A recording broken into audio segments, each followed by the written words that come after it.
Good morning students.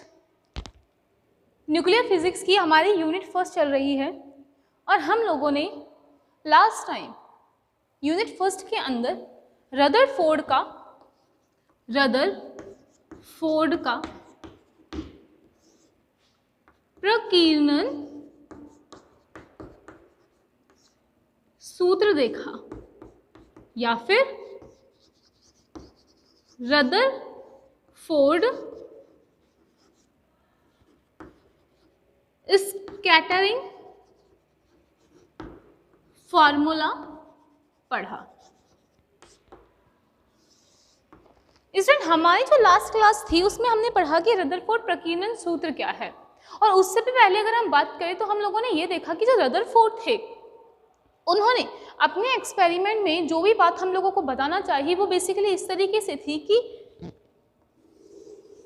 ये जो atom था, ठीक है, जो 180 डिग्री पर वापस जा रहा था, तो इसने यहाँ से क्या बताया था कि ये कैसा चार्ज है इसके अंदर स्टूडेंट्स, पॉजिटिव चार्ज है।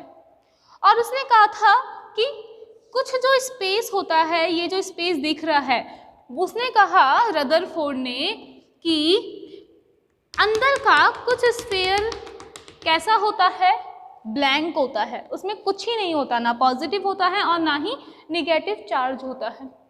और जो नेगेटिव चार्ज होते हैं वो इसकी कक्षाओं में घूमते रहते हैं कुछ इस तरीके से। तो ये सारी बातें हम लोगों ने किस में देखी, रदरफोर्ड प्रकीर्णन सूत्र में। साथ में ही इसने हम लोगों को कुछ इसके आकार के बारे में बताया कि इसकी जो रेडियस है न्यूक्लियस की वो कितनी होती है, या एटम की रेडियस है वो कितनी होती है। कुछ हमने इन चीज़ों के बारे में लास्ट क्लास में अध्ययन किया था। तो इसमें आगे अगर हम अपने फर्दर टॉपिक को बढ़ाते हैं तो हम लोग इससे आगे आज काफ़ी इंटरेस्टिंग टॉपिक पढ़ने वाले हैं। जैसे होता क्या है, आप लोगों को पता है कि हम न्यूक्लियर फिजिक्स पढ़ रहे हैं। अब आप जब न्यूक्लियर फिजिक्स को पढ़ना ही चाह रहे हो तो उससे पहले आप लोगों को न्यूक्लियस के बारे में मालूम होना चाहिए। इसके नाम से मालूम पड़ रहा है न्यूक्लियस, न्यूक्लियर से न्यूक्लियस। तो न्यूक्लियस क्या चीज़ होती है, उसे हम जिसको बोलते हैं नाभिक। नाभिक कैसा होता है, उसका आकार कितना होता है, उसका द्रव्यमान कितना होता है, और सबसे बड़ी बात कि उसके अंदर, नाभिक के अंदर रहने वाले जो भी कौन कौन है जो रहता है इसके अंदर, ठीक है। तो देखो इसकी बात करते हैं हम लोग पहले। तो इसकी बातों के लिए हमने देखा कि मैं आपको आज का टॉपिक जो है वो कुछ इस प्रकार से स्टार्ट कराती हूँ कि आज का हमारा टॉपिक है न्यूक्लियर प्रॉपर्टीज। तो देखिए, ये रदरफोर्ड ने बताया कि ये कोई एटम है जिसमें अंदर कौन कौन रहता है। एक तो पॉजिटिव प्रोटॉन रहता है और दूसरा कौन रहता है स्टूडेंट्स, न्यूट्रॉन रहता है। जिसके अंदर प्रोटॉन और न्यूट्रॉन रहते हैं उन्हें तो हम क्या बोलते हैं, नाभिक बोलते हैं या फिर न्यूक्लियस बोलते हैं। और ये जो नाभिक है किसके अंदर रहता है, एक एटम के अंदर रहता है। ये वाली बात क्लियर की। प्रोटॉन और न्यूट्रॉन के अंदर नाभिक रहते हैं तो इन्हें हम न्यूक्लियॉन्स भी बोलते हैं। आगे आपको रदरफोर्ड ने बताया कि जो नाभिक है इसकी रेडियस कितनी होती है। तो देखिए, आर न्यूक्लियस, तो आपको मालूम है ये आर मतलब किसकी बता रहा है, रेडियस ऑफ न्यूक्लियस की बता रहा है। तो स्टूडेंट्स ये कितनी होती है, 10⁻⁻15 मीटर के अप्रोक्सीमेट होती है। मान लेते हैं कि 10 की घात माइनस में कितना है, 15 मीटर है। और इसी वाली बात को हम ये भी लिख सकते हैं 1 Fermi, FM Fermi. Second thing, अगर हम देखना चाहें कि जो नाभिक है उसकी रेडियस तो देख ली, अब हम बात करते हैं किसकी, एटम की रेडियस के लिए। तो मैंने कहा रेडियस एटम की कितनी होनी चाहिए, आपको मालूम है ये बस इससे थोड़ा बड़ा होता है। इसकी रेडियस होती है 10⁻⁻10 मीटर अप्रोक्सीमेट। -10 के लिए हम एंगस्ट्रॉन भी यूज ले सकते हैं। तो हमने ये वाली बात इसके अंदर देखी। अब हमको इससे क्या पता चलता है, आज का हमारा टॉपिक यही है इनकी प्रॉपर्टीज के बारे में। तो हमने अभी देखा कि न्यूक्लियस रेडियस की जो न्यूक्लियस है वो कितनी होती है, 1 फर्मी होती है, और जो एटम की रेडियस होती है वो कितनी होती है, 10⁻⁻10 मीटर होती है। आगे देखिए स्टूडेंट, यहाँ हमने देखा कि जो नाभिक बना हुआ है, नाभिक के अंदर कौन कौन है, नाभिक के अंदर मैं ऐसे बोल सकती हूँ प्रोटॉन और न्यूट्रॉन है। तो मैंने कहा नंबर ऑफ प्रोटॉन प्लस में नंबर ऑफ न्यूट्रॉन। यहां तक की बात क्लियर हो गई, कौन कौन है नाभिक के अंदर, भाई प्रोटॉन के नंबर्स हैं और न्यूट्रॉन के नंबर हैं। अब इसके बारे में बाद में बात करते हैं, पहले इसके अंदर जो विद्यमान है उनके बारे में बात करते हैं। तो देखिए यहां से मैं बताती हूं आपको कि प्रोटॉन क्या है। प्रोटॉन, अगर हम इसकी बातें करें प्रोटॉन की, तो स्टूडेंट देखो आपको मालूम है एक हमारे पास इलेक्ट्रॉन होता है, प्रोटॉन्स होते हैं और न्यूट्रॉन्स होते हैं। अगर हम प्रोटॉन के सबसे पहले बात करते हैं चार्ज की, तो प्रोटॉन का जो चार्ज होता है वो इलेक्ट्रॉन के चार्ज जैसा ही होता है, लेकिन ये कैसा होता है, +1.6 × 10⁻⁹, और ये लगा दिया हमने क्या पीछे, कूलाम। क्यों लगाया ये, क्योंकि चार्ज की इकाई या चार्ज की यूनिट क्या होती है, कूलाम। अब मैं बात करती हूँ मास के प्रोटॉन की। मास कितना होता है प्रोटॉन का, 1.67 × 10⁻⁻27 kg। कितना होता है, 1.67 × 10⁻⁻27 kg। बेटा इसी मास को हम लोग बोल सकते हैं 1 AMU। क्या बोलते हैं, 1 एटॉमिक मास यूनिट। ये अभी हम लोगों के टॉपिक में आएगा, लेकिन मैंने आपको यहीं बता दिया इसी मास को क्या बोलते हैं, 1 AMU। तो इसकी बाद में बात करते हैं AMU क्या है।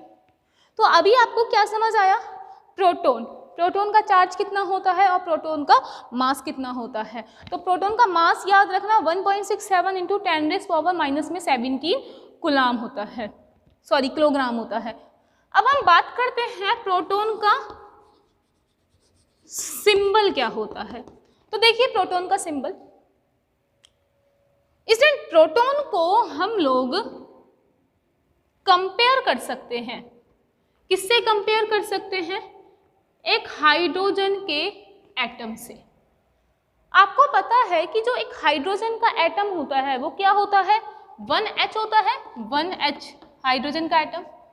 उसके अंदर क्या होता है, सिर्फ एक विद्यमान होता है P, 1 प्रोटॉन, और इसकी कक्षाओं में चक्कर कौन लगाता है, 1 इलेक्ट्रॉन। इसके अंदर सिर्फ कौन होता है, 1 प्रोटॉन्स होता है। तो अब देखिए मैं सिर्फ किसकी बात कर रही हूँ, प्रोटॉन की। यहाँ भी इकाई की इसकी नंबर कितनी है, 1, ये भी 1। तो मैं ये कह सकती हूँ जो इसका सिंबल है वो क्या आना चाहिए, हाइड्रोजन का सिंबल ही आ जाए, H। H सिंबल आ गया किस चीज का, हाइड्रोजन का। अब देखिए इसका हाइड्रोजन का मास कितना होता है, 1, तो ये ले लिया 1, और नीचे क्या लिखते हैं हम लोग, चार्ज लिखते हैं। तो इसके ऊपर चार्ज कितना है, ओनली 1 चार्ज है, तो ये क्या बन गया, 1H1। तो मैंने लिखा, ऊपर तो लिखते हैं हम लोग चार्ज के बारे में, फिर सिंबल, और ये क्या है हमारे पास में, मास के बारे में, और ये क्या है हमारे पास में, चार्ज। तो देखिए तो हमारे पास में जो इसका सिंबल हुआ वो कितना आया, 1H1। तो ये वाली बात की हम लोगों ने स्टूडेंट्स प्रोटॉन के बारे में। तो एक बार आप इसको रफली नोट कर लीजिए कि जो प्रोटॉन है वो क्या होता है, नाभिक के अंदर विद्यमान, नाभिक के जो अंदर विद्यमान है प्रोटॉन्स तथा न्यूट्रॉन पाए जाते हैं, और प्रोटॉन जो है उसका चार्ज 1.6 × 10⁻⁻19 कूलाम होता है, मास इतना होता है, और सिंबल होता है इसका 1H1।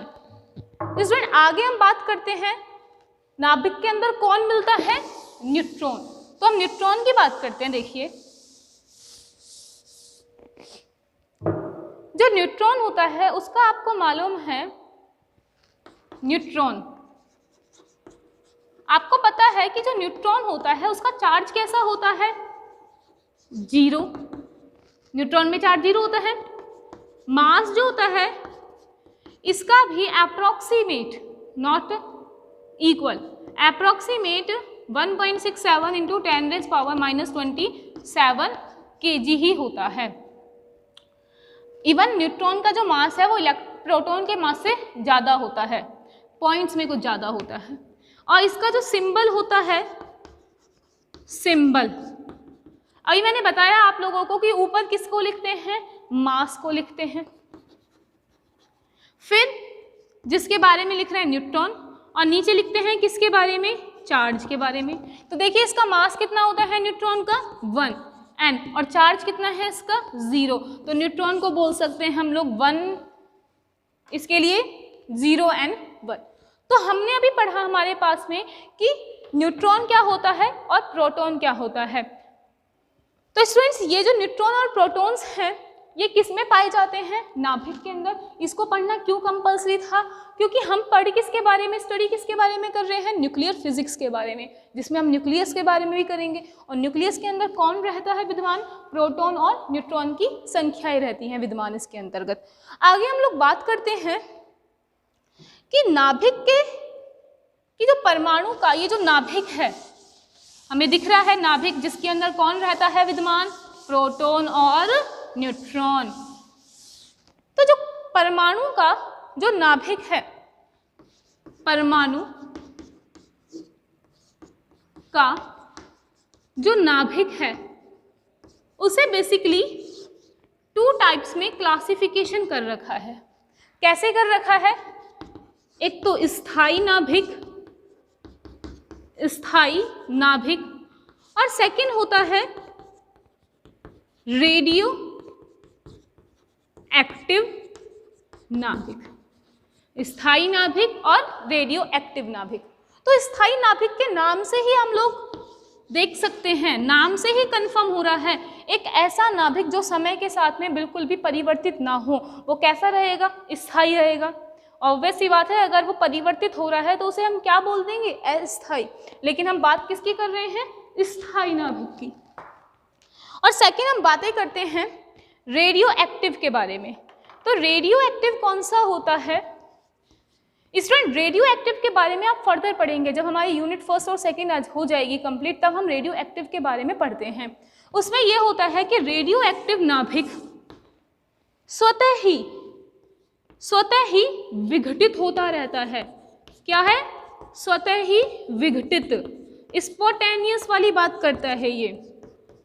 कैसे, लाइक मेरे हाथों में ये चौक है, कोई नाभिक है किसी परमाणु का। अब ये चौक तो होगा नहीं स्वतः, ये तो स्थायी है। मैं इसकी नाभिक के बारे में बात करती हूँ, रेडियो एक्टिव की बात। तो सपोज करो एक्टिव, रेडियो एक्टिव में होता क्या है, उसको बाहर के वातावरण से कोई भी तापमान मिलता है तो ये चेंज हो जाता है। वातावरण के साथ साथ में, घनत्व के साथ साथ में, सबके ऊपर ये डिपेंड कर करके क्या होता रहता है, सबसे क्रिया करता रहता है और अपने आप को क्या करता रहता है, डिके करता रहता है। उसको बोलते हैं हम लोग रेडियो एक्टिव नाभिक। तो सबसे पहले आप लोग आज का टॉपिक यहाँ से स्टार्ट कीजिए कि परमाणु का नाभिक, परमाणु का नाभिक। तो इसमें लिखिए परमाणु के नाभिक को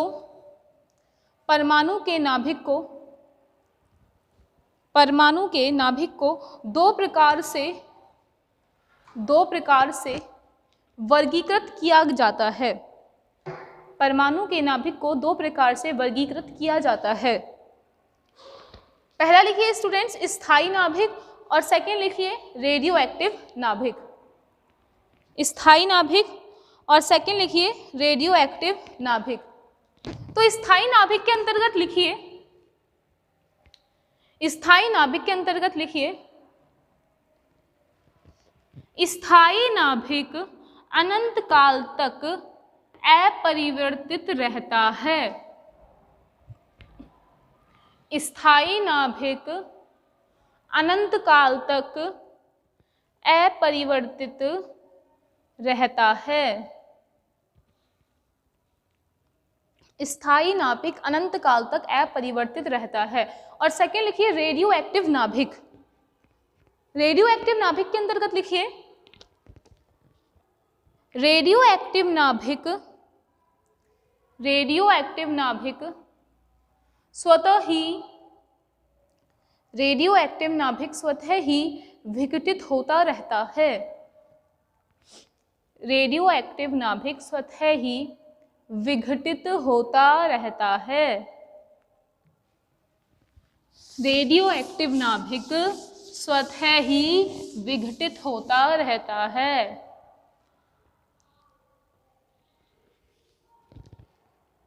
तो स्टूडेंट यहाँ तक कि हमारी बात कंप्लीट क्या हुई अभी तक कि हमने पढ़ा नाभिक के अंदर कौन विद्यमान रहता है, प्रोटॉन्स और न्यूट्रॉन्स रहते हैं, और नाभिक क्या है। ठीक है, आगे हम लोग चलते हैं इसके अंदर। देखो ये सारी चीज़ें आप लोग पढ़ कर आए हो कि आवेश की संख्या क्या होती है, या फिर बोले तो एटॉमिक नंबर क्या होते हैं, एटॉमिक मास क्या होता है, न्यूक्लियॉन्स नंबर क्या होते हैं, इन सब के बारे में आप ऑलरेडी पढ़ते आए हो। लेकिन हम फिर भी यहाँ पर पढ़ रहे हैं क्योंकि आगे फर्दर जो भी हम यूनिट्स पढ़ेंगे उसमें हम हमेशा बोलेंगे ये इसका आवेश का नंबर है, तो हम कंफ्यूज नहीं होना चाहते। फिर आप यहीं से देखोगे कि ये जो आवेश संख्या होती हैं वो किसके इक्वल होती हैं। तो हमारा अभी फिलहाल फर्स्ट का टॉपिक है आवेश संख्या। आवेश, अच्छा एक मिनट ऐसे काम करो, आवेश संख्या से पहले आप टॉपिक डाल लो नाभिकीय गुण, ताकि एक नाभिकीय गुण, तो नाभिकीय गुण में आप फर्स्ट डालिए आवेश संख्या। आवेश संख्या, स्टूडेंट आवेश की संख्या है, इसको अगर हम इंग्लिश में देखते हैं तो इसको बोलते हैं एटॉमिक नंबर, जिसको रिप्रेजेंट करते हैं जेड से। मैंने कहा इसको हम लोग क्या बोल रहे हैं, हमारा जो इस टाइम टॉपिक है वो क्या है, आवेश संख्या, जिसको रिप्रेजेंट किससे करते हैं, जेड से। स्टूडेंट आवेश की संख्या क्या होती है, किसी भी नाभिक के अंदर जो आवेश की संख्या होती है वो उसके नंबर ऑफ प्रोटॉन्स की संख्या के इक्वल होती है, या हम ये भी कह सकते हैं कि ये इसके नंबर ऑफ प्रोटॉन्स की ही संख्या को हम क्या बोलते हैं, आवेश की संख्या बोलते हैं। जैसे आपको पता है कि अभी अभी हमने हाइड्रोजन का देखा था 1H1, तो यहाँ पे जो आवेश की संख्या है, प्रोटॉन की संख्या कितनी थी 1, तो यहाँ पर आवेश की संख्या मतलब कि जेड की वैल्यू भी कितनी हो गई, यहाँ पर स्टूडेंट्स 1 आ गया। अब हम बात करते हैं, अगर सपोज करो कि ये कोई एक ऐसा नाभिक है जिसके अंदर जो आवेश की संख्या है वो जेड है, और उसके टोटल आवेश की संख्या निकालनी है। मान लिया कि जैसे कि प्रोटॉन की संख्या इसके पास में कितनी है, 4 है, तुमसे पूछा जाए आवेश की संख्या कितनी है इसकी, तो आप कहोगे इसके नाभिक के अंदर आवेश की संख्या जो है वो ये है, ये 4 क्या है, प्रोटॉन की संख्या इनटू टोटल कितनी हो जाएगी, उसके चार्ज से गुना कर दो। चार्ज कितना हो गया, ये जेड 1.6 इंटू 10 की पावर माइनस में 19 कूलम हो गया। तो बस यही बात कह रहे थे कि जो नाभिक का आवेश है, अगर आपको किसी भी नाभिक का टोटल आवेश चाहिए तो कुछ नहीं करना, उसमें जितनी प्रोटॉन्स की संख्या है उसको उसके चार्ज से क्या कर दो, मल्टीप्लाई कर दो, वही उसका क्या होगा, नाभिक का आवेश होने वाला होता है। जैसे आप लोग देखिए, हम लोगों ने जो लास्ट लेक्चर था वो किस चीज़ का पढ़ा था, रदरफोर्ड का। वहाँ मैंने एक बात कही थी रदरफोर्ड के अंदर कि ये अल्फा पार्टिकल्स आ रहे हैं, अल्फा पार्टिकल के लिए चार्ज हमने माना था E, हमने कहा ये कोई नाभिक है जिसमें प्रोटॉन की संख्या थी Z, तो हमने कहा था इसमें टोटल आवेश कितना था ZE। तब हम कर रहे थे फोर्स निकालने के लिए कि ZE और फिर ये E और अपॉन में R का स्क्वायर। तो ये जो ZE हमने किया था वो इसी रीज़न से किया था कि वो पूरा नाभिक का जो आवेश था वो उसके कितने हैं, ZE के इक्वल होता है। तो इसको लिख लीजिए पहले एक बार आप। तो हमारा टॉपिक है आवेश संख्या। आवेश संख्या, तो इसमें लिखिए नाभिक में उपस्थित, आवेश संख्या में लिखिए नाभिक में उपस्थित प्रोटॉन्स की संख्या, नाभिक में उपस्थित प्रोटॉन्स की संख्या,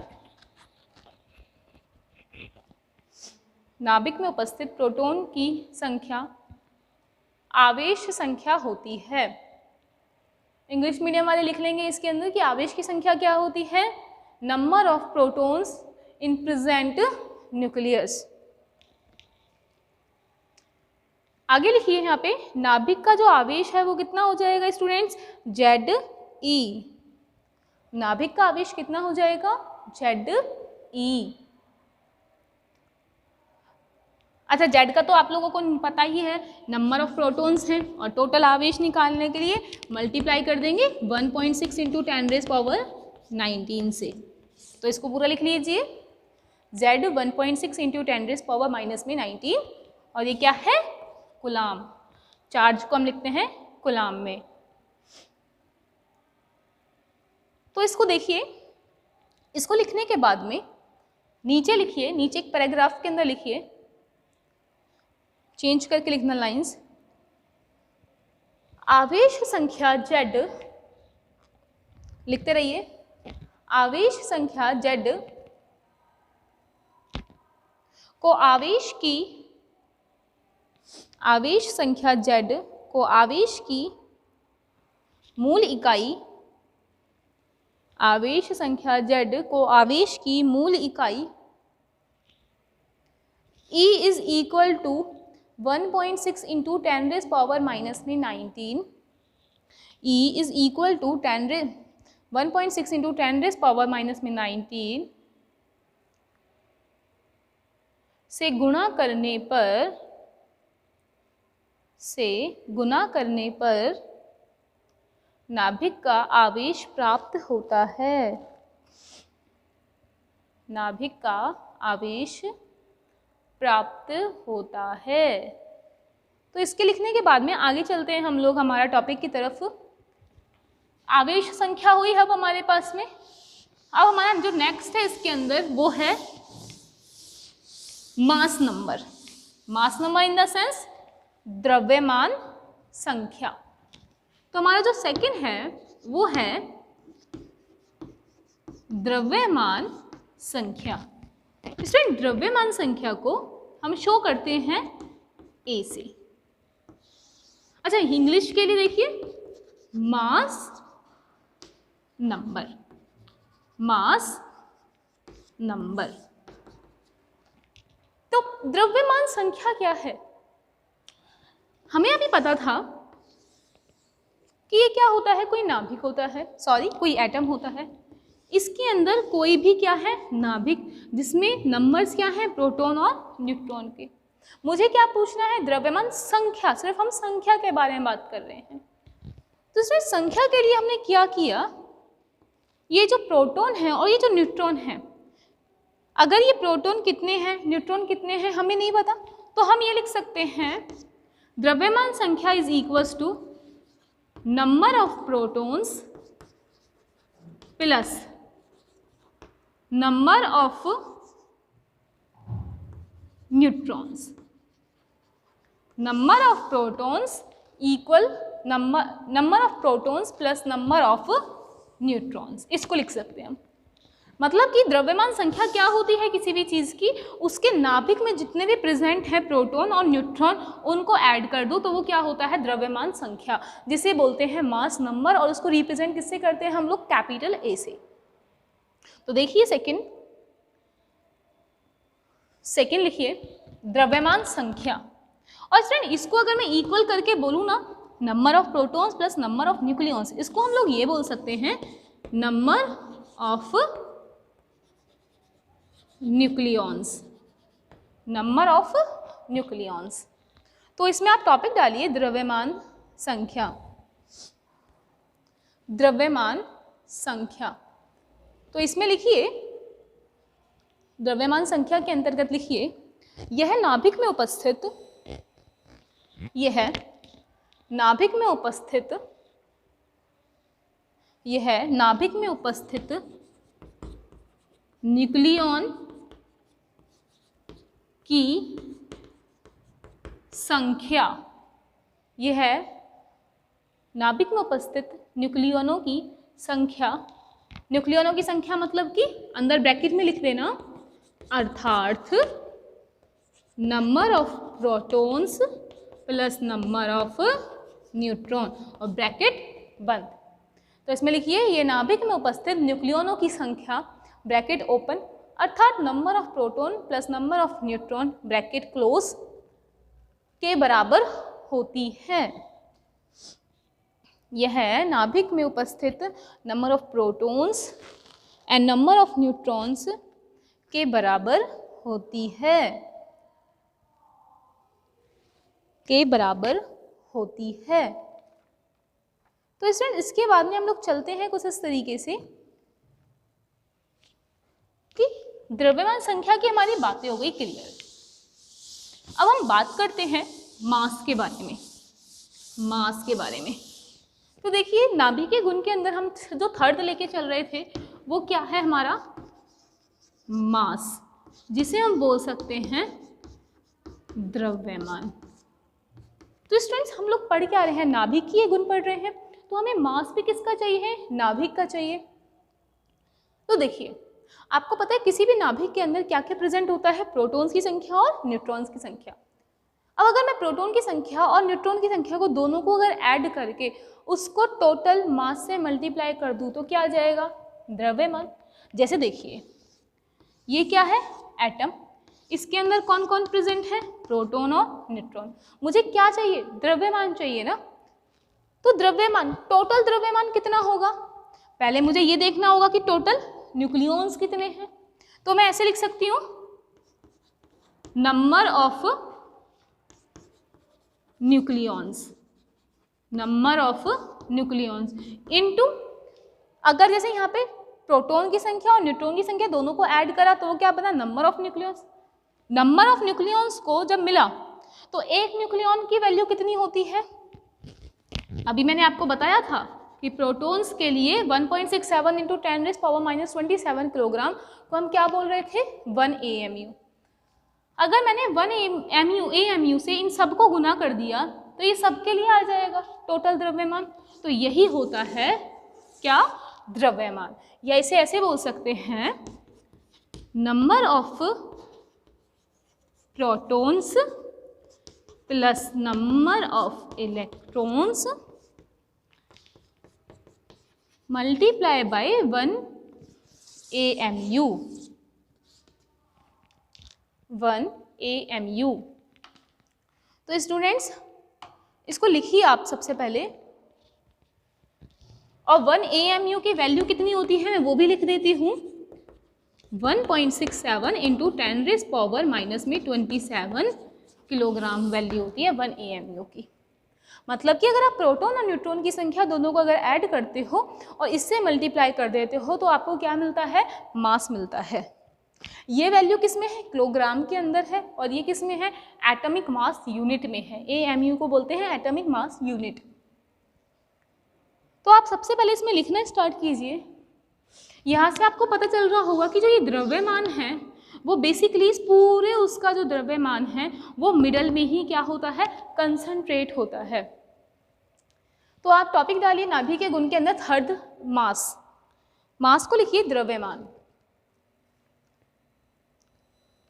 और इसमें लिखना स्टार्ट कीजिए एक परमाणु का संपूर्ण द्रव्यमान, एक परमाणु का संपूर्ण द्रव्यमान नाभिक में केंद्रित होता है।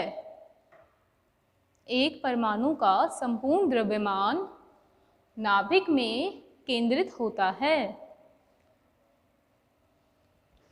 फिर लिखिए, द्रव्यमान इज इक्वल्स टू न्यूक्लियनों की संख्या, न्यूक्लियॉन्स की संख्या मल्टीप्लाई बाय 1 AMU। और न्यूक्लियॉन्स की संख्या को हम बोल सकते हैं प्रोटॉन्स, और नंबर ऑफ इलेक्ट्रॉन नहीं है, ये नंबर ऑफ न्यूट्रॉन है। प्रोटॉन्स और नंबर ऑफ न्यूट्रॉन्स को अगर ऐड करके 1 AMU का मल्टीप्लाई करते हैं तो हमें क्या मिलता है? द्रव्यमान, द्रव्यमान। तो इसको आप पूरा लिख लीजिए एक बार, बिल्कुल इस तरीके से ही।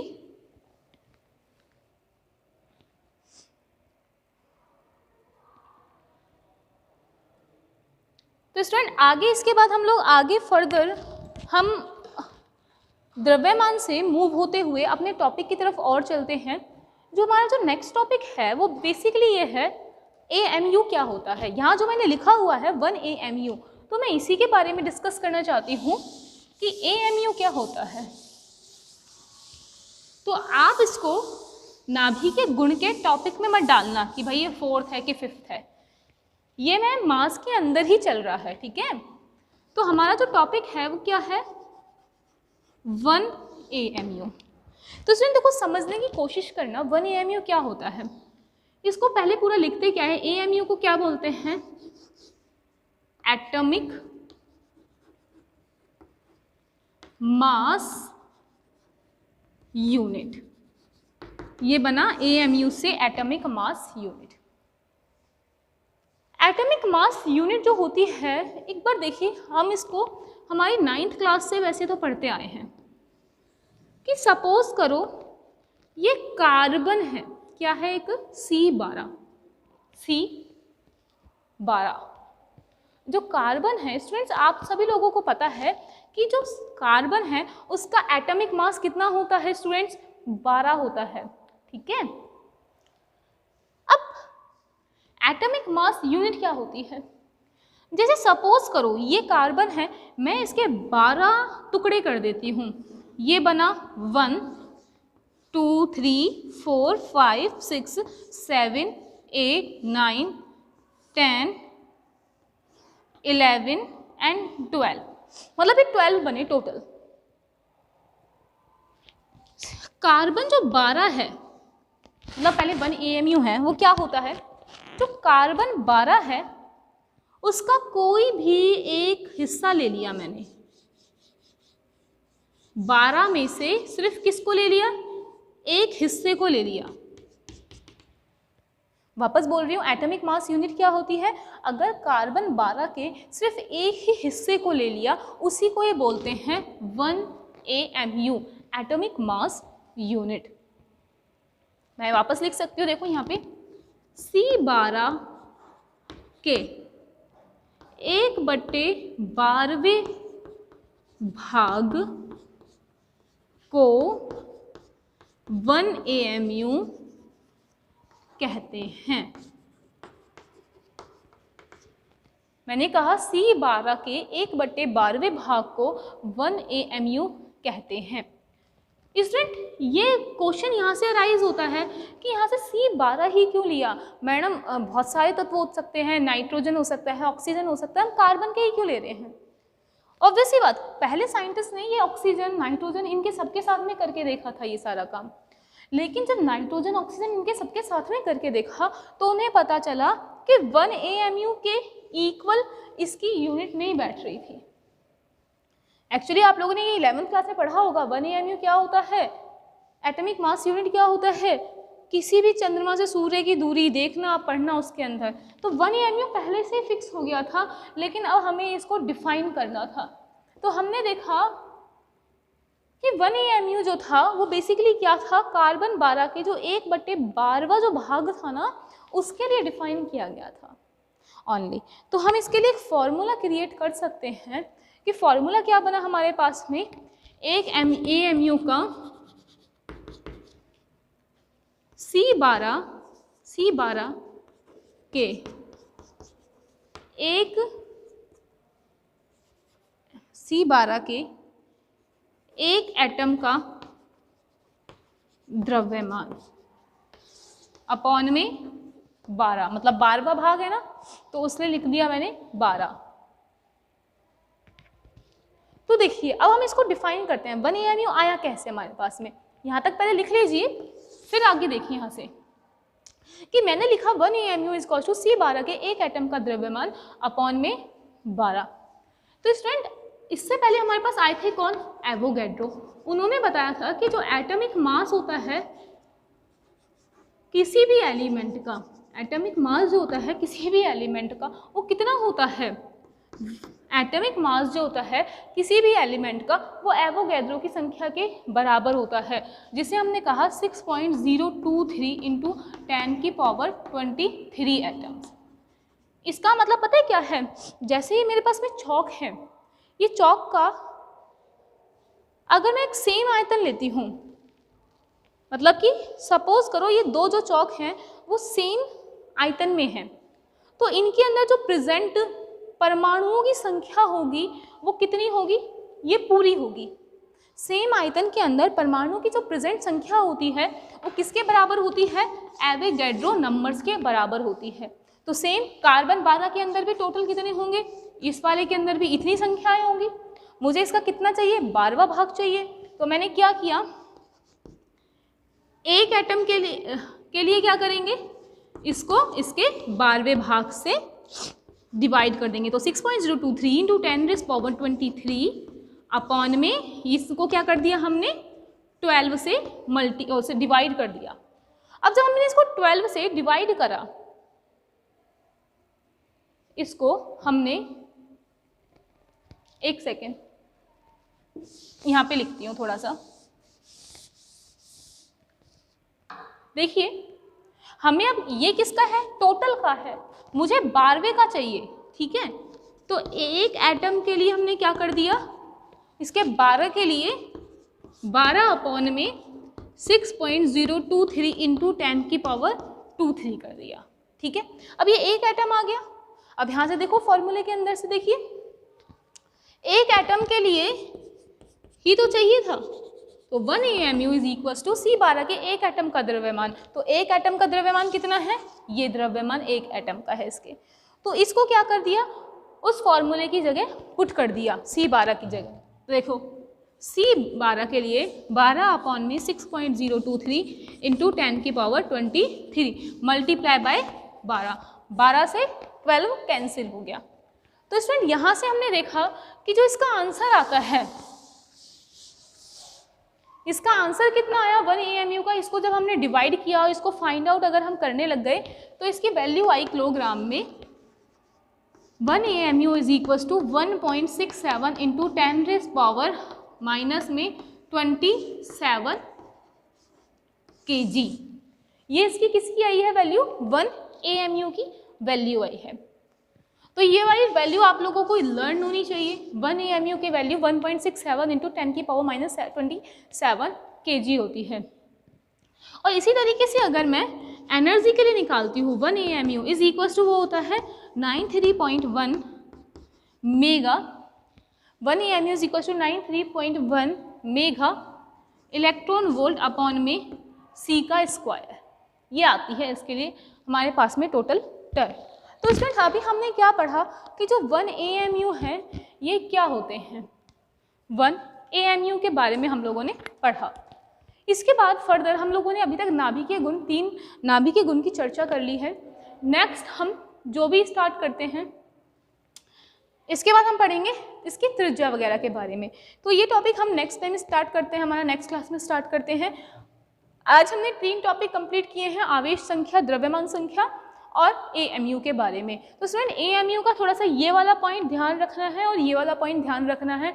आपसे ये निकालना नहीं पूछा जाएगा वैसे तो, लेकिन फिर भी अगर ये आपको आता है तो ये बहुत ही अच्छी बात है, बहुत सिंपल है, बहुत कंसेप्चुअल बात है। तो इसी के लिए आज हमारा ये वाला टॉपिक यहाँ पे ही स्टॉप करते हैं। धन्यवाद।